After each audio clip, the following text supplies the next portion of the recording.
Hi ವೀಕ್ಷಕರೇ, ನೋಡಿ, ಕೊನೆಗೂ ಸರ್ಕಾರ ಪ್ರತಿಯೊಂದು ಗೃಹಲಕ್ಷ್ಮಿ ಫಲಾನುಭವಿಗಳಿಗೆ ಈ ಆಗಸ್ಟ್ ತಿಂಗಳಲ್ಲಿ ಬಾಕಿ ಇದ್ದಂಥ 3 ತಿಂಗಳ 6,000 ಹಣನ ಒಟ್ಟಿಗೆ ಜಮಾ ಮಾಡುವುದಾಗಿ ಪ್ರತಿ ಫಲಾನುಭವಿಗಳಿಗೆ ಭರ್ಜರಿ ಗುಡ್ಡಿಸ್ನ ಕೊಟ್ಟಿದ್ದು, ಈಗಾಗಲೇ 5ರಿಂದ 10 ಲಕ್ಷಕ್ಕಿಂತ ಅಧಿಕ ಮಹಿಳೆಯರಿಗೆ ಹಣ ಜಮಾ ಆಗೋದಕ್ಕೆ ಶುರುವಾಗಿದೆ. ನಿಮ್ಮ ಬ್ಯಾಂಕ್ ಖಾತೆಗೆ ಇನ್ನು ಗೃಹಲಕ್ಷ್ಮಿ ಹಣ ಜಮಾ ಆಗಿಲ್ಲ ಅಂದರೆ ಈ ಕೂಡಲೇ ನೀವು ನಿಮ್ಮ ವೋಟರ್ ಐ ಡಿ ಮತ್ತು ಜಾತಿ ಪ್ರಮಾಣ ಪತ್ರನ ಗೃಹಲಕ್ಷ್ಮಿಗೆ ಕಡ್ಡಾಯವಾಗಿ ಲಿಂಕ್ ಮಾಡಿಸ್ಬೇಕು. ನಿಮ್ಮ ಮೊಬೈಲಲ್ಲೇ ಗೃಹಲಕ್ಷ್ಮಿ ಅಪ್ಲಿಕೇಶನ್ನ ಡೌನ್ಲೋಡ್ ಮಾಡಿ ನಿಮ್ಮ ದಾಖಲಾತಿಗಳನ್ನ ಎಂಟ್ರಿ ಮಾಡಿದ್ರೆ ಗೃಹಲಕ್ಷ್ಮಿಗೆ ನಿಮ್ಮ ಒಂದು ದಾಖಲಾತಿಗಳು ಲಿಂಕ್ ಆಗುತ್ತೆ. ಹೌದು ವೀಕ್ಷಕರೇ, ಹೇಗೆ ನೀವು ದಾಖಲಾತಿಗಳನ್ನ ಲಿಂಕ್ ಮಾಡೋದು ಮತ್ತು ಕರ್ನಾಟಕದ ಕೆಲವು ಫಲಾನುಭವಿಗಳಿಗೆ ಗೃಹಲಕ್ಷ್ಮಿ ಹಣ ಬರ್ತಾ ಇಲ್ಲ, ಯಾಕಂದರೆ ಸರ್ಕಾರದಿಂದ ಹೊಸ ರೀತಿಯ ನಿಯಮಗಳು ಮತ್ತು ಬದಲಾವಣೆಗಳು ಗೃಹಲಕ್ಷ್ಮಿಯಲ್ಲಿ ಬರ್ತಾ ಇದ್ದು ಯಾರಿಗೆಲ್ಲ ಹಣ ಬರುತ್ತೆ, ಕ್ಯಾನ್ಸಲ್ ಆಗುತ್ತೆ ಅಂತ ತಿಳ್ಕೊಳ್ಳೋಣ. ಮತ್ತು ಸರ್ಕಾರದಿಂದ 25 ಜಿಲ್ಲೆಗಳನ್ನು ಆಯ್ಕೆ ಮಾಡಿ ಆಗಸ್ಟ್ 1ರಿಂದ ಹಣ ಜಮಾ ಮಾಡ್ತಾ ಇದ್ದು ಆ ಒಂದು ಜಿಲ್ಲೆಗಳ ಹೆಸರು ಏನು ಅಂತ ಕೂಡ ತಿಳಿಸ್ಕೊಡ್ತೀನಿ. ಅದಕ್ಕಿಂತ ಮೊದಲು ನೋಡಿ ವೀಕ್ಷಕರೇ, ನೀವು ನನ್ನ ಚಾನೆಲ್ನ ಸಬ್ಸ್ಕ್ರೈಬ್ ಆಗದೆ ಹಾಗೆ ವಿಡಿಯೋ ನೋಡ್ತಾ ಇದ್ರೆ ದಯವಿಟ್ಟು ವಿಡಿಯೋ ನೋಡ್ತಾ ಇರುವ ಪ್ರತಿಯೊಬ್ಬರು ಕೂಡ ನನ್ನ ಚಾನೆಲ್ನ ಸಬ್ಸ್ಕ್ರೈಬ್ ಮಾಡಿಕೊಂಡು ಹಾಗೆ ವಿಡಿಯೋಗೆ ಒಂದು ಲೈಕ್ನ ಕೊಡಿ. ಹೌದು ವೀಕ್ಷಕರೇ, ಸರ್ಕಾರ ಗೃಹಲಕ್ಷ್ಮಿ ಯೋಜನೆಯಲ್ಲಿ ಸಾಕಷ್ಟು ಫಲಾನುಭವಿಗಳಿಗೆ ಈಗಾಗಲೇ ಕಳೆದ 3 ತಿಂಗಳಿಂದ ಬಾಕಿ ಇದ್ದಂಥ ಒಟ್ಟು ಗೃಹಲಕ್ಷ್ಮಿ ಯೋಜನೆಯ 6,000 ಹಣನ ಜಮಾ ಮಾಡ್ತಾ ಇದೆ. ನಿಮ್ಮ ಬ್ಯಾಂಕ್ ಖಾತೆಗೂ ಕೂಡ ಇನ್ನೂ ಕೂಡ ಹಣ ಬಂದಿಲ್ಲ ಅಂದರೆ ನೀವು ಮೊದಲು ನಿಮ್ಮ ವೋಟರ್ ಐ ಡಿ ಮತ್ತು ಜಾತಿ ಪ್ರಮಾಣ ಪತ್ರನ ನಿಮ್ಮ ಮೊಬೈಲಲ್ಲಿ ಒಂದು ಗೃಹಲಕ್ಷ್ಮಿ ಅಪ್ಲಿಕೇಶನ್ನ ಡೌನ್ಲೋಡ್ ಮಾಡಿ ನಿಮ್ಮ ದಾಖಲಾತಿಗಳನ್ನ ಎಂಟ್ರಿ ಮಾಡಿ ಲಿಂಕ್ ಮಾಡಿಸ್ಬೇಕು. ನೀವು ಈ ಆಗಸ್ಟ್ 10ರೊಳಗೆ ನಿಮ್ಮ ದಾಖಲಾತಿಗಳನ್ನ ಲಿಂಕ್ ಮಾಡಿಸಿದ್ರೆ ಆದಷ್ಟು ಬೇಗ ಸರ್ಕಾರ ಪ್ರತಿ ಫಲಾನುಭವಿಗಳ ಬ್ಯಾಂಕ್ ಖಾತೆಗೆ ಗೃಹಲಕ್ಷ್ಮಿ ಹಣನ ಜಮಾ ಮಾಡುತ್ತೆ. ಯಾಕಂದರೆ ಗೃಹಲಕ್ಷ್ಮಿ ಯೋಜನೆಯಲ್ಲಿ ಕೆಲವು ಹೊಸ ರೀತಿಯ ನಿಯಮಗಳನ್ನ ಜಾರಿಗೆ ತಂದಿದ್ದು ಸಾಕಷ್ಟು ರೀತಿಯ ಬದಲಾವಣೆಗಳು ಕೂಡ ಆಗ್ತಾ ಇದೆ. ಅದೇ ರೀತಿ ಸರ್ಕಾರದಿಂದ ಕರ್ನಾಟಕದ ಒಟ್ಟು 25 ಜಿಲ್ಲೆಗಳನ್ನು ಆಯ್ಕೆ ಮಾಡಿ ಆಗಸ್ಟ್ 1ರಿಂದ 3 ತಿಂಗಳ ಗೃಹಲಕ್ಷ್ಮಿ ಯೋಜನೆಯ ಹಣನ ಜಮಾ ಮಾಡ್ತಾ ಇದ್ದು ಯಾರಿಗೆಲ್ಲ ಗೃಹಲಕ್ಷ್ಮಿ ಹಣ ಬರ್ತಾ ಇದೆ, ಯಾರಿಗೆಲ್ಲ ಗೃಹಲಕ್ಷ್ಮಿ ಹಣ ಕ್ಯಾನ್ಸಲ್ ಆಗಿದ್ದು, ಏನೆಲ್ಲ ನಿಯಮಗಳು ಬಂದಿದೆ ಅಂತ ನಾನು ನಿಮಗೆ ತಿಳಿಸ್ಕೊಡ್ತೀನಿ. ಅದಕ್ಕಿಂತ ಮೊದಲು ನೋಡಿ ವೀಕ್ಷಕರೇ, ಮೊದಲು ಸರ್ಕಾರ ಯಾವ ಕಾರಣಕ್ಕೆ ಗೃಹಲಕ್ಷ್ಮಿ ಯೋಜನೆಗೆ ಹೊಸ ರೀತಿಯ ಒಂದು ನಿಯಮಗಳನ್ನ ತಂದಿದೆ ಅಂದರೆ, ಇಲ್ಲಿ ಗೃಹಲಕ್ಷ್ಮಿಯಲ್ಲಿ ಸುಮಾರು 6ರಿಂದ 7 ಲಕ್ಷಕ್ಕಿಂತ ಅಧಿಕ ಮಹಿಳೆಯರ ಹತ್ರ ಒಂದು ವೋಟರ್ ಐ ಡಿ ಕಾರ್ಡ್ ಇಲ್ಲ. ಅಂದರೆ ವೋಟರ್ ಐ ಡಿ ಇಲ್ಲ ಅಂದರೂ ಕೂಡ ಅವರು ಸರ್ಕಾರದಿಂದ ಬರುವ ಗೃಹಲಕ್ಷ್ಮಿ ಹಣನ ಪಡಿತಾ ಇದ್ದಾರೆ. ಮತ್ತು ಸಾಕಷ್ಟು ಫಲಾನುಭವಿಗಳ ಒಂದು ಬ್ಯಾಂಕ್ ಖಾತೆ ಏನಿದೆ ಆ ಒಂದು ಬ್ಯಾಂಕ್ ಖಾತೆ ಹೊರ ರಾಜ್ಯದ ಬ್ಯಾಂಕ್ ಖಾತೆ ಆಗಿದೆ. ಅಂದರೆ ಕರ್ನಾಟಕದಲ್ಲಿರುವಂತಹ ಫಲಾನುಭವಿಗಳು ಬೇರೆ ರಾಜ್ಯದಲ್ಲಿ ಹೊಂದಿರುವಂತಹ ಒಂದು ಬ್ಯಾಂಕ್ ಖಾತೆನ ಕೊಟ್ಟು ಗೃಹಲಕ್ಷ್ಮಿ ಹಣನ ಪಡಿತಾ ಇದ್ದಾರೆ.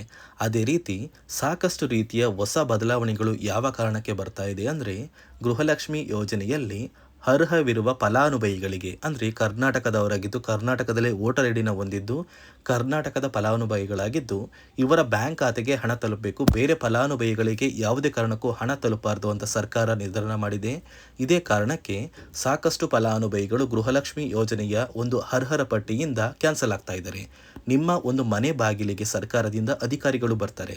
ಸೊ ಸರ್ಕಾರ ಗೃಹಲಕ್ಷ್ಮಿ ಮರುನೋಂದಣಿಗೆ ಒಂದು ಅಪ್ಲಿಕೇಶನ್ ಕೂಡ ಕೊಟ್ಟಿದ್ದಾರೆ. ಅಂದರೆ ಮೊಬೈಲಲ್ಲೇ ಆ ಒಂದು ಅಧಿಕಾರಿಗಳು ನಿಮ್ಮ ಮನೆ ಬಾಗಿಲಿಗೆ ಬಂದು ನಿಮ್ಮ ದಾಖಲಾತಿಗಳಾದ ರೇಷನ್ ಕಾರ್ಡ್, ಆಧಾರ್ ಕಾರ್ಡ್ ಮತ್ತು ವೋಟರ್ ಐ ಡಿ ಇದೀಗ ಕಡ್ಡಾಯ ಮಾಡಿದೆ. ಅದೇ ರೀತಿ ಜಾತಿ ಪ್ರಮಾಣ ಪತ್ರ ಬೇಕಾಗುತ್ತಂತ ನೀವು ಕೇಳಿದ್ರೆ ಸದ್ಯಕ್ಕೆ ಸರ್ಕಾರ ಯಾವುದೇ ರೀತಿಯ ಜಾತಿ ಪ್ರಮಾಣ ಪತ್ರನ ಕೇಳ್ತಾ ಇಲ್ಲ. ಬದಲಿಗೆ ನಿಮ್ಮ ಒಂದು ಪತಿಯ ಆಧಾರ್ ಕಾರ್ಡ್, ನಿಮ್ಮ ಒಂದು ವೋಟರ್ ಐ ಡಿ ಮತ್ತು ನಿಮ್ಮ ಒಂದು ಮನೆಯ ರೇಷನ್ ಕಾರ್ಡ್ನ ಕೊಟ್ಟು ನೀವು ಗೃಹಲಕ್ಷ್ಮಿಗೆ ಮರು ನೋಂದಣಿನ ಮಾಡ್ಕೋಬೇಕು.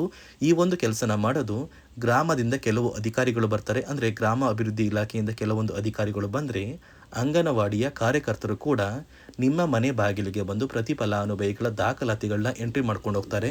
ಸೊ ಆ ಒಂದು ಫಲಾನುಭವಿಗಳು ಎಂಟ್ರಿ ಮಾಡಿದ ನಂತರ ಸರ್ಕಾರದಿಂದ ನಿಮಗೆ ಒಂದು ನೋಟಿಫಿಕೇಶನ್ ಬರುತ್ತೆ. ನಿಮ್ಮ ಮೊಬೈಲ್ ನಂಬರ್ ಏನಿದೆ ಆ ಒಂದು ಮೊಬೈಲ್ ನಂಬರ್ಗೆ ಒಂದು ಮೆಸೇಜ್ ಬರುತ್ತೆ. ಅಂದರೆ ನಿಮ್ಮ ಗೃಹಲಕ್ಷ್ಮಿ ಮರು ನೋಂದಣಿ ಅರ್ಜಿನ ನಾವು ಸ್ವೀಕಾರ ಮಾಡಿದ್ದೀವಿ ಮತ್ತು ಮುಂದಿನ ದಿನಗಳಲ್ಲಿ ನಿಮ್ಮ ಒಂದು ಗೃಹಲಕ್ಷ್ಮಿ ಹಣನ ನಿಮ್ಮ ಬ್ಯಾಂಕ್ ಖಾತೆಗೆ ಜಮಾ ಮಾಡ್ತೀವಿ ಅಂತ ಸರ್ಕಾರದಿಂದಲೇ ಒಂದು ಮೆಸೇಜ್ನ ಕಳಿಸ್ತಾರೆ.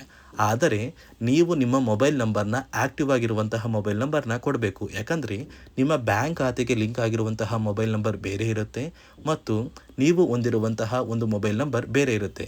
ಇದೇ ಕಾರಣಕ್ಕೆ ಕರೆಕ್ಟ್ ಆಗಿರುವಂತಹ ಒಂದು ಮೊಬೈಲ್ ನಂಬರ್ನ ಕೊಟ್ಟರೆ ಆದಷ್ಟು ಬೇಗ ನೀವು ಮರು ಅರ್ಜಿನ ಹಾಕಿ ಗೃಹಲಕ್ಷ್ಮಿ ಹಣನ ಪಡ್ಕೋಬೋದು.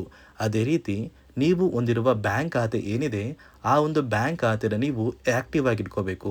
ಅಂದರೆ ಯಾವುದೇ ರೀತಿಯ ಒಂದು ವಹಿವಾಟನ್ನು ನಡೆಸ್ತಾ ಇಲ್ಲ ಅಂದರೆ ನಿಮ್ಮ ಒಂದು ಬ್ಯಾಂಕ್ ಖಾತೆಗೆ ಗೃಹಲಕ್ಷ್ಮಿ ಹಣ ಖಂಡಿತವಾಗಿಯೂ ಬರೋದಿಲ್ಲ. ಅದೇ ರೀತಿ ನೋಡಿ ವೀಕ್ಷಕರೇ, ನಿಮ್ಮ ಮನೆಯ ಕುಟುಂಬರು ಅಂದರೆ ಗೃಹಲಕ್ಷ್ಮಿ ಯೋಜನೆಯ ಒಂದು ಸದಸ್ಯ ಏನಾರನ್ನು ಮರಣ ಹೊಂದಿದ್ದು ಅವರ ಬದಲಾಗಿ ನೀವು ಅಪ್ಲಿಕೇಶನ್ ಹಾಕ್ತೀವಿ ಅಂದರೆ ಅದು ಸಾಧ್ಯವಿಲ್ಲ. ಯಾಕಂದರೆ ನಿಮ್ಮ ಒಂದು ರೇಷನ್ ಕಾರ್ಡಲ್ಲಿ ಮನೆಯ ಯಜಮಾನಿ ಯಾರಿರ್ತಾರೆ ಅವರೇ ಮಾತ್ರ ಗೃಹಲಕ್ಷ್ಮಿ ಯೋಜನೆಗೆ ಅರ್ಹರಾಗಿರ್ತಾರೆ.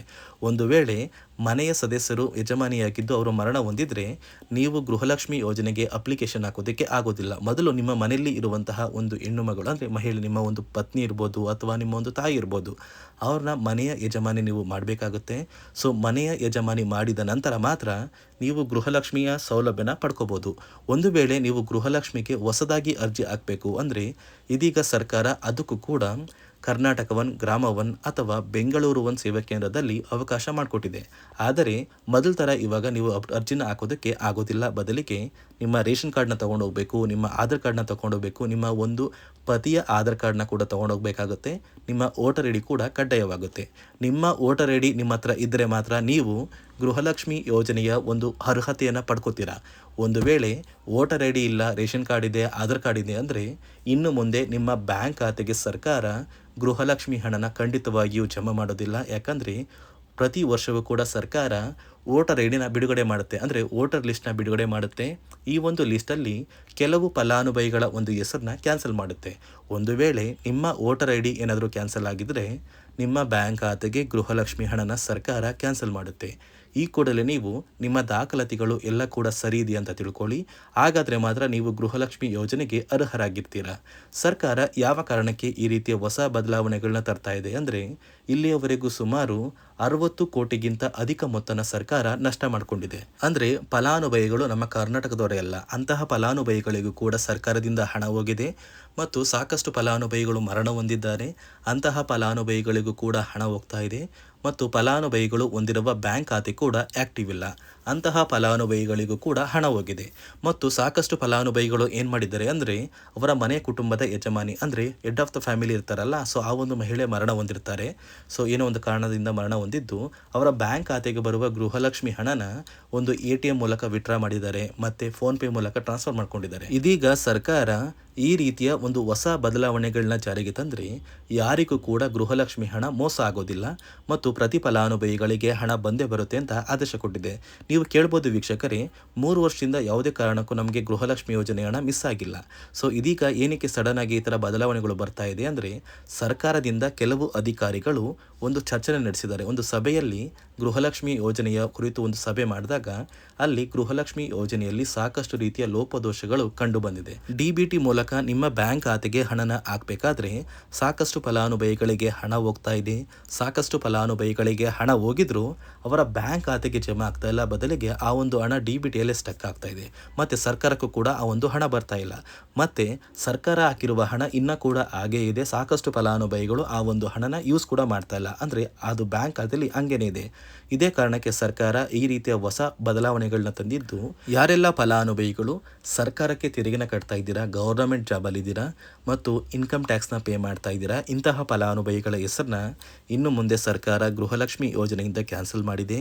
ನಿಮ್ಮ ಒಂದು ರೇಷನ್ ಕಾರ್ಡ್ BPL ರೇಷನ್ ಕಾರ್ಡಿಂದ APL ಆಗಿದ್ರು ಕೂಡ ನೀವು ಗೃಹಲಕ್ಷ್ಮಿ ಯೋಜನೆಯನ್ನು ಪಡೆಯೋದಕ್ಕೆ ಅರ್ಹರಾಗಿರ್ತೀರಾ. ಅದೇ ರೀತಿ ನೋಡಿ ವೀಕ್ಷಕರೇ, ಸರ್ಕಾರದಿಂದ ಕರ್ನಾಟಕದ ಒಟ್ಟು 25 ಜಿಲ್ಲೆಗಳಿಗೆ ನಾಳೆ ಶನಿವಾರ ಆಗಸ್ಟ್ 1ರಿಂದ 3 ತಿಂಗಳ ಗೃಹಲಕ್ಷ್ಮಿ ಯೋಜನೆಯ 6,000 ಹಣನ ಜಮಾ ಮಾಡಲಿದ್ದು, ಆ ಜಿಲ್ಲೆಗಳ ಹೆಸರು ಬಾಗಲಕೋಟೆ, ಬೆಳಗಾವಿ, ವಿಜಯಪುರ, ಧಾರವಾಡ, ಗದಗ, ಹಾವೇರಿ, ಉತ್ತರ ಕನ್ನಡ, ಚಾಮರಾಜನಗರ, ಚಿಕ್ಕಮಗಳೂರು, ದಕ್ಷಿಣ ಕನ್ನಡ, ಹಾಸನ, ಕೊಡಗು, ಮಂಡ್ಯ, ಮೈಸೂರು, ಉಡುಪಿ, ಬಳ್ಳಾರಿ, ಬೀದರ್, ಕಲಬುರಗಿ, ಕೊಪ್ಪಳ, ರಾಯಚೂರು, ಯಾದಗಿರಿ, ವಿಜಯನಗರ, ಬೆಂಗಳೂರು ನಗರ, ರಾಮನಗರ, ಚಿಕ್ಕಬಳ್ಳಾಪುರ, ಕೋಲಾರ, ಶಿವಮೊಗ್ಗ, ತುಮಕೂರು. ಹೀಗೆ ಸರ್ಕಾರ ಒಟ್ಟು 3 ತಿಂಗಳ ಗೃಹಲಕ್ಷ್ಮಿ ಯೋಜನೆಯ ಹಣನ ಪ್ರತಿಯೊಂದು ಜಿಲ್ಲೆಯ ಫಲಾನುಭವಿಗಳಿಗೆ ಜಮಾ ಮಾಡ್ತಾ ಇದ್ದು ನಿಮ್ಮ ಬ್ಯಾಂಕ್ ಖಾತೆಗೂ ಕೂಡ ಬರುತ್ತೆ. ಈ ಒಂದು ವಿಡಿಯೋನ ನಿಮ್ಮ ಪ್ರತಿಯೊಂದು ಸ್ನೇಹಿತರಿಗೆ ಶೇರ್ ಮಾಡಿ, ಅವರ ಬ್ಯಾಂಕ್ ಖಾತೆಗೂ ಕೂಡ ಹಣ ಬರುತ್ತೆ ಅಂತ ತಿಳಿಸಿ ಅಂತ ಹೇಳ್ತಾ, ಇದಿಷ್ಟು ಸರ್ಕಾರದಿಂದ ಬಂದಿರುವ ಮಾಹಿತಿಯಾಗಿದ್ದು, ನಾನು ಕೊಟ್ಟಿರುವ ಮಾಹಿತಿ ನಿಮಗೆ ಇಷ್ಟ ಆಗಿದ್ದಲ್ಲಿ ನನ್ನ ಚಾನಲ್ನ ಸಬ್ಸ್ಕ್ರೈಬ್ ಮಾಡಿಕೊಂಡು ಹಾಗೆ ವಿಡಿಯೋಗೆ ಒಂದು ಲೈಕ್ನ ಕೊಡಿ.